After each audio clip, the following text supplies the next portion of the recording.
नमस्कार। आज मैं एक बहुत महत्वपूर्ण विषय लेकर उपस्थित हुआ हूँ। कृपया वीडियो में शुरू से अंत तक बने रहेंगे। क्या आपने कभी किसी को अपनी बात मानने की कोशिश की है पर वह टस से मस नहीं हुआ? चाहे वह दोस्त हो, ग्राहक हो या परिवार का कोई सदस्य। कई बार हम सही होते हुए भी लोगों को मना नहीं पाते। क्यों?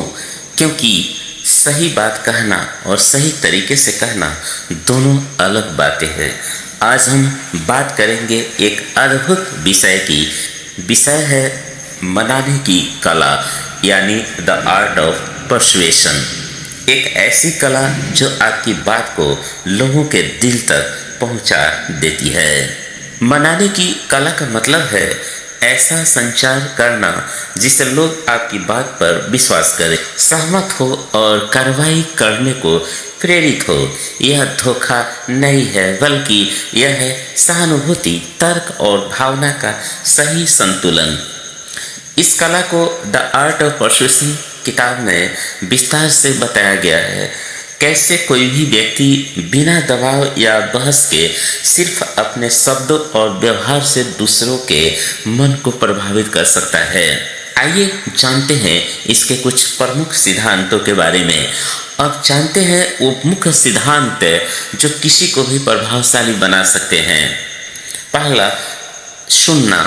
मनाने की पहली सीढ़ी यानी द पावर ऑफ लिसनिंग है। हम सोचते हैं कि मनाने का मतलब है ज़्यादा बोलना, पर असली रहस्य है सुनने में। जब आप किसी को ध्यान से सुनते हैं तो सामने वाला महसूस करता है कि आप उसकी इज्जत कर रहे हैं, और यहीं से मनाने की प्रक्रिया शुरू होती है।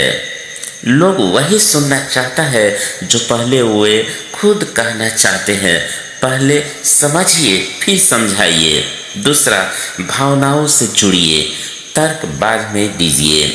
मानव मन पहले भावनाओं से जुड़ता है, फिर तर्क से सहमत होता है। उदाहरण के तौर पर, अगर आप किसी को यह कहना चाहते हैं कि व्यायाम जरूरी है, तो केवल आंकड़े मत बताइए, बल्कि यह एहसास दिलाइए कि स्वस्थ शरीर होने पर जीवन कितना सुंदर बनता है। लोग कारण नहीं सुनते, अनुभव महसूस करते हैं। तीसरा, विश्वसनीयता बनाइए। लोग आपकी बात पर तभी भरोसा करेंगे जब उन्हें आप सच्चे और भरोसेमंद लगेंगे। इसके लिए जरूरी है कि आप वे कहें जो आप करते हैं और वो करे जो आप कहते हैं।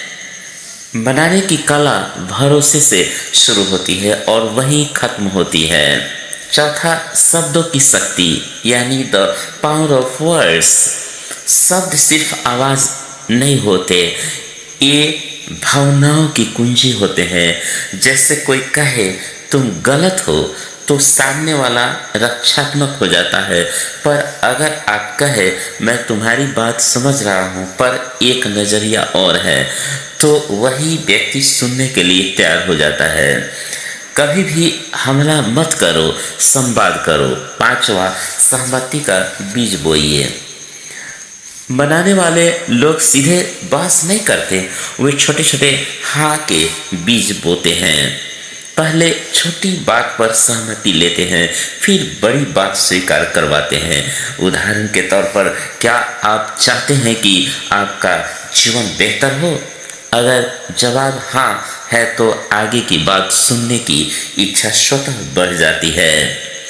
हर बड़ी हाँ कई छोटी हाँ से शुरू होती है। छठा, आत्मविश्वास का नियम यानी द लॉ ऑफ कॉन्फिडेंस। लोग उस व्यक्ति की बात मानते हैं जो खुद अपनी बात पर यकीन करता है। यदि आप हिचकिचाते हैं, डरते हैं, तो आपकी बात में असर नहीं रहेगा। आपके शब्दों से पहले आपका आत्मविश्वास बोलता है। सातवां, समय का महत्व यानी राइट टाइमिंग। कभी कभी बात सही होती है पर वक्त गलत। अगर व्यक्ति गुस्से या चिंता में है तो उस समय उसे मनाने की कोशिश न करें। पहले माहौल सही बनाइए, फिर बात कीजिए। बनाने की कला सिर्फ क्या बोलना नहीं बल्कि कब बोलना भी है। मित्रों, हर दिन अभ्यास करें। लोगों से बात करते समय उनकी प्रतिक्रिया पर ध्यान दें। अपनी भाषा को सकारात्मक रखें। नहीं कर सकते कि जब कोशिश करते हैं कहे। दूसरों के दृष्टिकोण को समझने की कोशिश करें। हर व्यक्ति अपने अनुभव का कैदी है। उसे बदलने से पहले उसका अनुभव समझिए। अपने शब्दों में भावना और ईमानदारी रखें। नकलीपन कुछ समय तक चलेगा, लेकिन सच्चाई हमेशा असर करती है।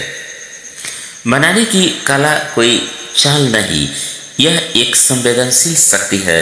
यह हमें बेहतर नेता, बेहतर मित्र और बेहतर इंसान बनाती है। याद रखिए, लोग वही मानते हैं जो उनके दिल को छू जाए।